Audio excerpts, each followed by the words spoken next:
Mafia Atiq को मिट्टी में मिले 2 साल से ज्यादा का समय बीत गया है और कहते हैं कि मौत के बाद इंसान दुनियादारी से मुक्ति पा लेता है, लेकिन अतीक के साथ ऐसा नहीं है। कब्र में भी उसके गुनाह उसे चैन से सोने नहीं दे रहे।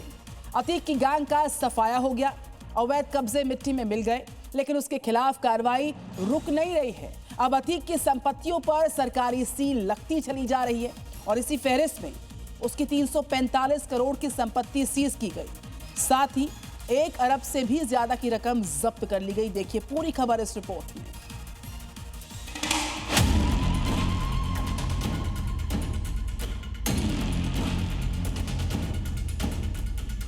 माफिया अगर सिर उठाने का दुस्साहस करेगा तो उसको मिट्टी में मिलाने का काम भी सरकार करेगी।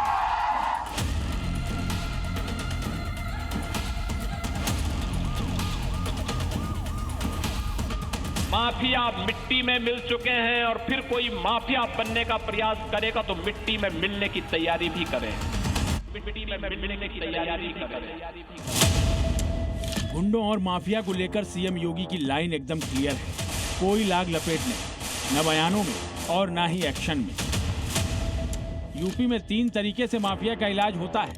या तो योगी फोर्स की बुलेट शिकार करती है, या फिर संपत्ति पर बुलडोजर प्रहार होता है, और नहीं तो संपत्ति कुर्क कर ली जाती है। यानी माफिया का हाल ऐसा हो जाता है कि न जान बचती है, न संपत्ति और न ही रौब। माफिया अतीक के साथ यही हुआ और होता जा रहा है। पहले जान गई, फिर संपत्तियों पर बुलडोजर चला और अब जो बचा खुचा है वो सब जब्त हो रहा है। अतीक की मौत के बाद उसके साम्राज्य पर सबसे बड़ा एक्शन हुआ है। पहला एक्शन ये कि अलग अलग जिलों में फैली अतीक की 345 करोड़ की संपत्ति जब्त कर ली गई है। दूसरा एक्शन ये कि 13 बैंक खातों में जमा 1 अरब 61 लाख से भी ज्यादा की रकम जब्त की गई। ये सारी संपत्तियां और रकम माफिया अतीक, उसकी पत्नी शाइस्ता और उसके भाई अशरफ के नाम पर थी। अतीक की जिन संपत्तियों को जब्त किया गया है उसमें प्रयागराज के खुलदाबाद थाना क्षेत्र के करबला स्थित दफ्तर भी शामिल है। हम जिस जगह पर हैं ये करबला का माफिया का वो कार्यालय है जहां पर अवैध तरीके से निर्माण हुआ था। उसको कुछ साल पहले ध्वस्त कर दिया गया था।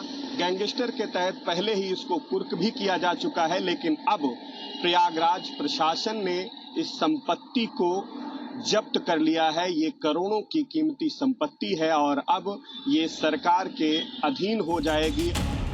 माफिया अतीक 2023 में ही जहन्नुम जा चुका है, लेकिन योगी सरकार की कार्रवाई बता रही है कि वो अतीक को कब्र में भी चैन से सोने नहीं देगी। उसकी अवैध कमाई के जर्रे जर्रे पर योगी सरकार सील लगा रही है। अतीक के भाई अशरफ की धूमनगंज के कालिंदीपुरम स्थित भूखंड भी ऐसी ही एक संपत्ति है जिस पर सरकारी सील लग गई है। इस संपत्ति का जो दस्तावेज है, राजस्व रिकॉर्ड है, उसमें अशरफ का नाम दर्ज था। ये करीब 30 करोड़ रुपए की संपत्ति है। इसको कुछ समय पहले प्रयागराज पुलिस ने गैंगस्टर एक्ट के तहत कुर्क किया था। ये कहा गया था कि ये माफिया के भाई अशरफ ने अवैध तरीके से धन अर्जित करके इस संपत्ति को अर्जित किया था और ऐसे में 14(1) जो गैंगस्टर एक्ट की कार्रवाई होती है उसी के तहत पहले कुर्क किया गया था और अब इस संपत्ति को प्रयागराज प्रशासन ने जब्त कर लिया है। यानी राज्य सरकार के अधीन ये संपत्ति हो गई है। योगी सरकार ने अतीक की फरार पत्नी शाइस्ता पर भी शिकंजा कसा है।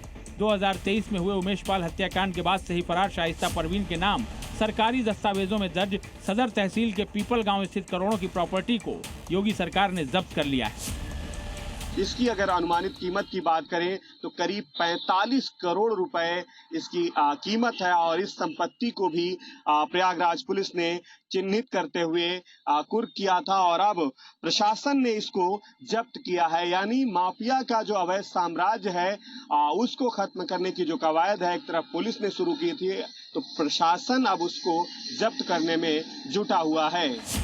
माफिया अतीक के खिलाफ एक्शन का दायरा एक जिले तक सीमित नहीं है। योगी सरकार ने यह कार्रवाई प्रयागराज के साथ साथ कौशाम्बी और लखनऊ में भी अंजाम दी। लखनऊ के ग्राम भैंसोरा में 30.60 करोड़ की जमीन जब्त की गई। गोमती नगर में 4 करोड़ का मकान जब्त कर लिया गया, तो फैजुल्लाबाद वार्ड के शेरवानी नगर में 8 करोड़ के मकान पर भी सरकारी सील लग गई। वहीं कौशाम्बी के रसूलाबाद कोयलहा गाँव में 6 बीघा जमीन भी योगी सरकार ने जब्त कर ली।